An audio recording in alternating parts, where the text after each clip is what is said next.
Hello students, welcome back to today's class. Yesterday, we saw how Hari Singh reacted towards the situation and came to a serious conclusion. Let's understand the remaining part of the story, the thief's story. Anil was asleep. A beam of moonlight stepped over the balcony and fell on the bed. Hari Singh sat up on the floor, considering the situation. He thought to himself, if he could take the money, he could catch the 10:30 express to Lucknow. Then he slipped out of the blanket and crept up to the bed. Anil was sleeping so peacefully. Hari Singh slided his hand under the mattress and drew the knots without making a sound. Anil sighed in his sleep and turned on his side towards Hari. Hari Singh quickly crawled out of the room and ran. When he was on the road, he began to run. He slowed down his walk and counted the knots. There were 600 rupees in 50s. He thought he could live like an oil-rich Arab for a week or two. When Hari Singh reached the station, he did not stop at the ticket office because he never bought a ticket in his life. Then he dashed to the platform. The Lucknow Express was just moving. He should have been able to jump into one of the carriages, but he hesitated. What is the reason? He was not able to explain it. Something from within himself stopped him, and he lost the chance to get away.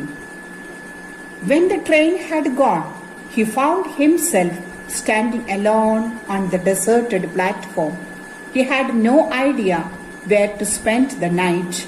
He had no friends because he believed that friends were more trouble than help. He did not want to stay in small hotels that could make people curious. He knew only one man whom he had robbed. He left the station and walked slowly through the market. Hari Singh recalled back all the people whom he had robbed and their reactions, but he knew that Anil's face when he discovered the theft would show slowly only a touch of sadness, not for the loss of money, but for the loss of trust. Then Hari Singh found himself in the Maidan and sat down on a bench. Soon drizzling started. He felt very discomfort. Soon it was raining quite heavily. His shirt and pajama stuck to his skin. He went back to the bazaar and sat down in the shelter of the clock tower. It was midnight. He felt for the knots and they were damp from the rain. Hari Singh started to imagine that Anil would probably give him 2 or 3 rupees to go to the cinema. But now he had all the money. And this situation, he thought he couldn't cook, run to the bazaar or write whole sentences anymore.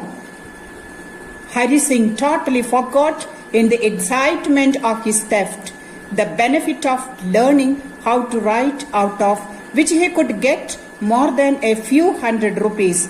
It was very clear that it was a simple matter to steal, but to be really an educated man was something else. This thought inspired Hari Singh to go back to Anil and told himself if only to learn to read and write. He hurried back to the room, feeling very nervous. He thought it was very easy to steal, but very difficult to return it undetected. He opened the door quietly. Anil was still asleep.